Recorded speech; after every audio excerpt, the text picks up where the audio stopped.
Շնորհակալություն ազգային ժողովի մեծարգո փոխոսնակ, հարգելի գործընկերներ, քննարկում ենք ընդդիմության առաջադրած թեկնածուի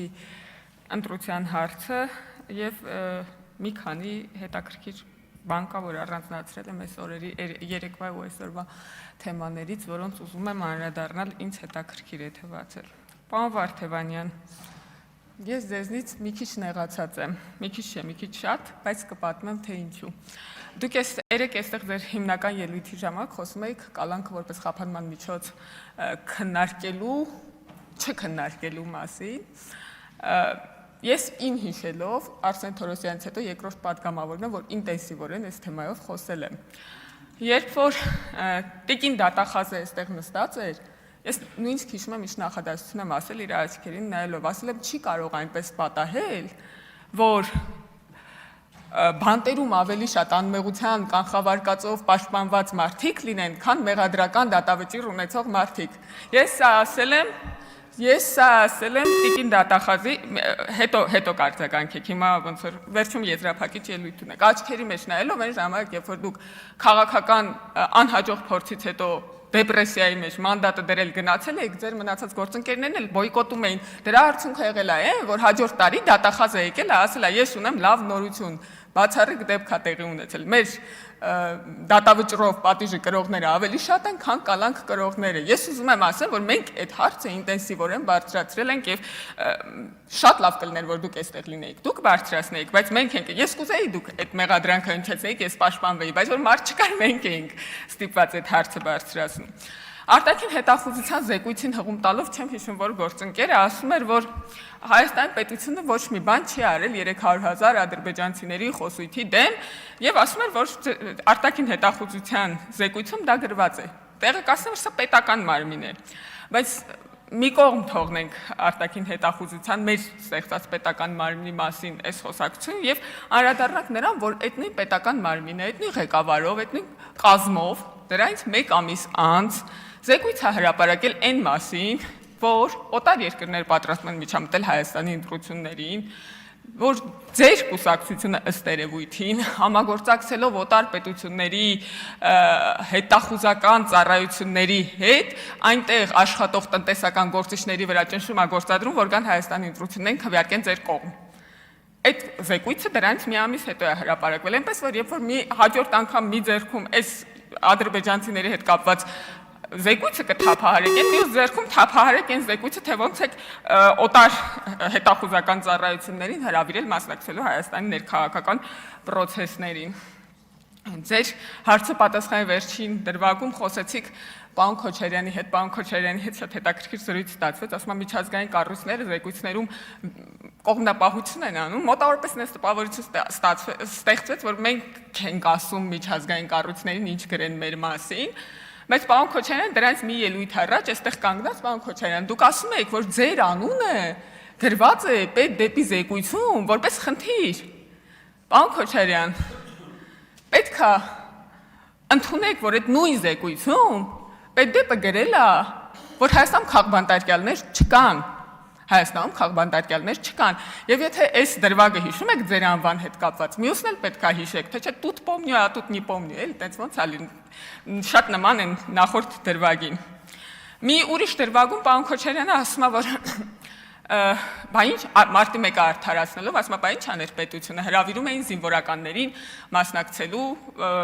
շարժմանը, բարձրաստիճան զինվորականներին։ Պարոն Քոչարյան, էլի նույն բանն է ստացվում։ Ես կարող համաձայն չեմ ձեր հետ, բայց ընդունում եմ իգիտություն, որ ձեր մտածողությունը այդպիսին է,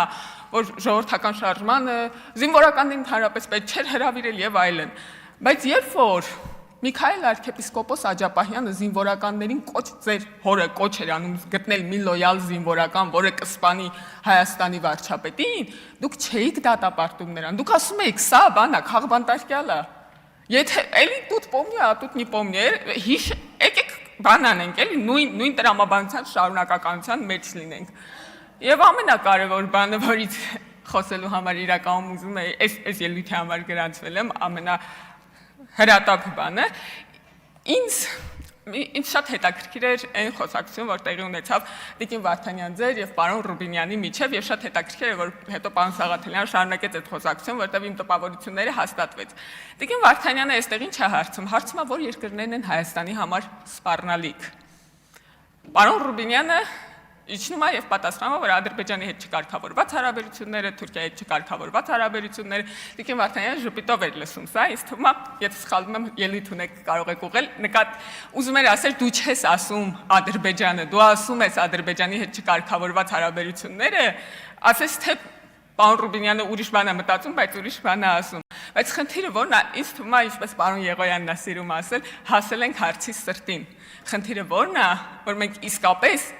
չենք կարծում, որ Ադրբեջանը եւ Թուրքիան կամ Ռուսաստանը, ինչպես դուք եք հարցնում տեղից, ինքնին կարող են սպառնալիք լինել։ Ձեր մտածողության մեջ այդ սպառնալիքը էութենական է։ Դուք կարծում եք, որ Ադրբեջանը պետք է սպառնալիք լինի։ Հետևաբար դրա լուծումը այն է, որ Ադրբեջանը չլինի։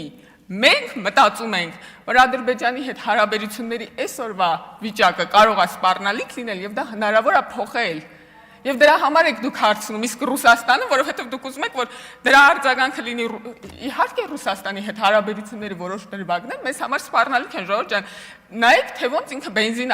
բենզինի հետ ինչ բենզին շուկայում ինչ կատարվեց, եթե մենք ունենայինք այն կախվածությունը ինչ-որ տարիներ առաջ, մենք այսօր չէինք կարողանալու, ես մեր հարաբերությունների դինամիկայի մասին չեմ ասում, մեզնից անկախ գործոնների մասին եմ ասում, մենք այսօր չէինք կարողանալու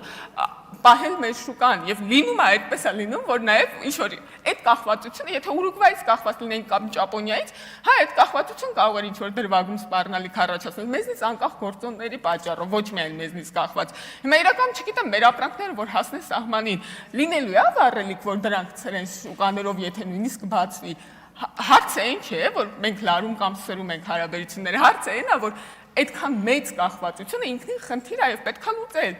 Դա մեր ասածը դիվերսիֆիկացիայի քաղաքականության մեջ։ Եվ վերջում պարոն Վարդանյան, ես չէի ենթադրում, որ ինձ ժամանակ կմնա նաև այս հարցին անդրադառնալ, բայց Տիկին Հակոբյան դրան մի փոքր անդրադարձավ։ Ճիշտն ասած, ես ձեր մի նախադասությունից ցնցվել եմ, վեր եմ թռել տեղից, երբ որ լսել եմ։ Երբ որ դուք ասեցիք, ով է ավելի շատ տվել Ղարաբաղին, քան Սամվել Կարապետյանը։ Ես իսկապես կարող է դուք այդ պահին վատ եք ձևակերպել, բայց ես իսկապես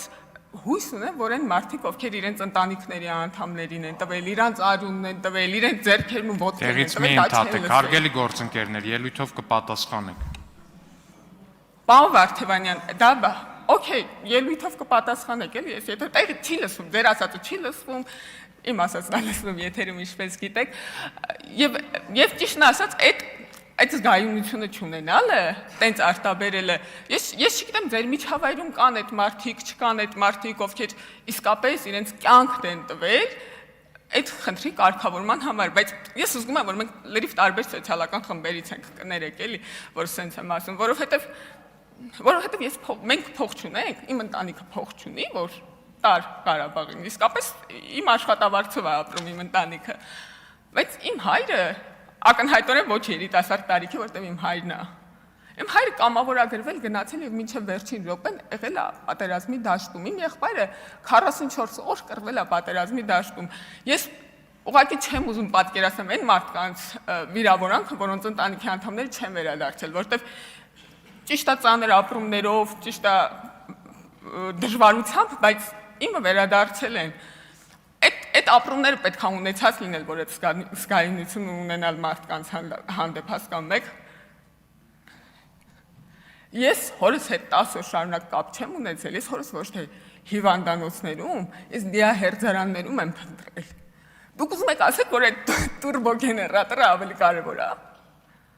Ես համաձայն չեմ ձեզ հետ։ Ես համաձայն չեմ, որ փողով պետք է չափել,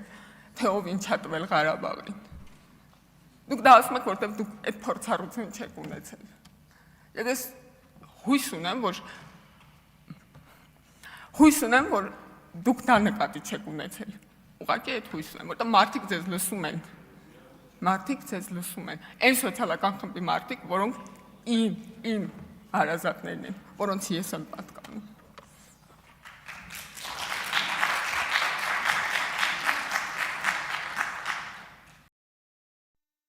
Հավանիր տեսանյութը եւ բաժանորդագրվիր նորությունները բաց չթողնելու համար։